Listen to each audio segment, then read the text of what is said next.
What's up, guys? What's up? So, you want to master the Executioner's Axe? Well, you came to the right place, buddy. And also, there's an option. You can like and subscribe or whatever. But, anyways, the Executioner's Axe, it's a big fucking axe. You swing it around, and it's not the best of weapons, but it's pretty good. I like it. It's good for big groups of people, but if you're going on a one-on-one situation, you may want a smaller sword or something. But, anyways, so with the Executioner's Axe, one weakness is those bastards with those little swords coming in, slicing your shit up. And they literally shit on you, and it sucks. But I know a way to get around that. I know a way to put these little sword bastards in their place. Now, hear me out. Fellow Executioner Axe user, let's frickin' unite up, and let's use these tactics to defeat those little motherfrickers using the little frickin' swords, the little frickin' axes, the little frickin' hammers. Fuck all of those people, because the Executioner's Axe is where it's at. Now, tip number 1, movement. Movement with the Executioner's Axe is a little different than the other ones. And the biggest tip is to use your little dash movement. You know, you go back or sideways and press space and you dash. Now you want to get used to doing that. With the Executioner's Axe, you want to stay right outside range of their weapons. As you see me doing, I am dashing out and I swing, because the long ass blade is going to hit them, because you have a long fucking weapon. And you got to use that to your advantage. So dash back. They're going to keep coming in, you fucking slash them. And to expand on that further, the best way to actually hit this, because usually you're going to have a group of people. When you're using the Executioner's Axe, that's what you want though. So, the best way to hit it is to hit a counter. Once you counter, fucking hit as many people as you can in the group, and then dash back. They do their fucking whatever they do. You fucking strike at them. You go after someone with a larger weapon, you're going to want to do the side dashes more. Instead of dashing back, the side dashes, you want to dash away from where their weapon is swinging, and you'll be set for a nice little fucking attack.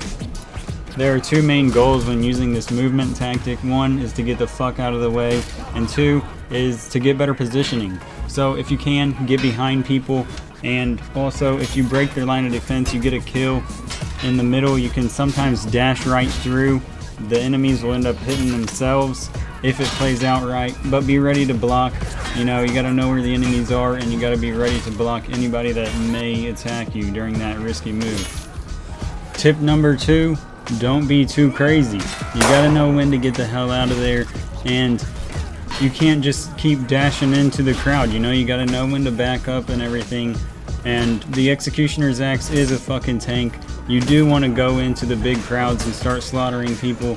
That's what it's for. That's what it's good for. So, I can't blame you for that, but you do need to know when to back up and get out of crowds. Now, when you're trying to get out of the crowd, you still want to be swinging. You can't just turn around and start running away like a little bitch boy.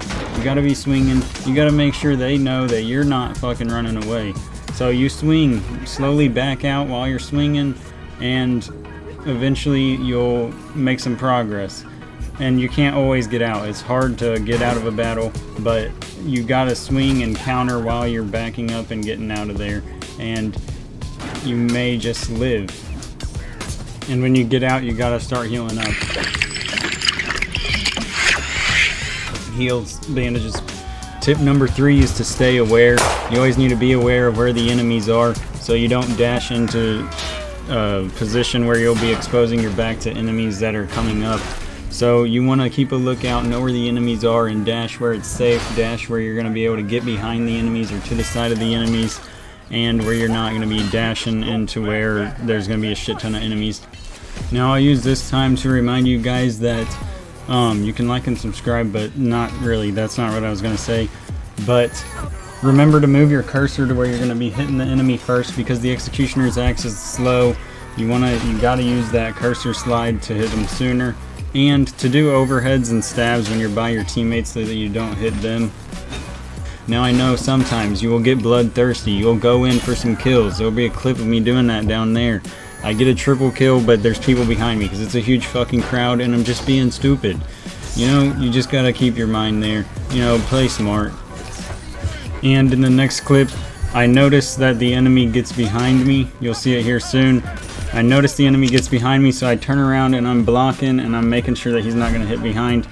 And that's what he tries to do, and I knew he would, so I was prepared for it. He couldn't get his cheap little fucking antics in. Tip number 4, flank. Flanking is very useful.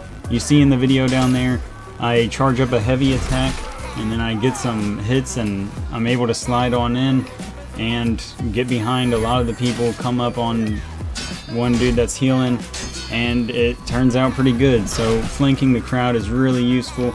And when you get behind, don't hesitate to charge up those heavy attacks, because those fuck people up. Those are absolutely strong. And that makes sense, okay? Absolutely strong, that's a perfectly normal thing to say, and it doesn't sound stupid, alright? So, heavy attacks, flanking, fucking recipe for cool. It's a... That's normal too, recipe for cool. Quit giving me shit, guys. Yeah, flanks and heavy attacks are a good combo. Another one I'm going to add up there is to play in third person. You might like first person, it's pretty cool, but third person you can just see so much more. So I would play in third person. I'm just going to throw that one right up there. Here's another flank I do. I get hit, so I use the opportunity to heal while I'm flanking since nobody's around. And then I come back around, charge up my heavy attack, and I fuck these dudes up. And they weren't expecting it, so it was pretty easy. Yes, I just killed an AFK enemy. 3 points, boys. Let's get it. But yeah, to sum everything up, you make sure you use your movement. Get behind the enemies, kind of get used to doing that. Don't be too crazy. Don't run into a mob full of people with sharp-ass blades, because you die pretty fast.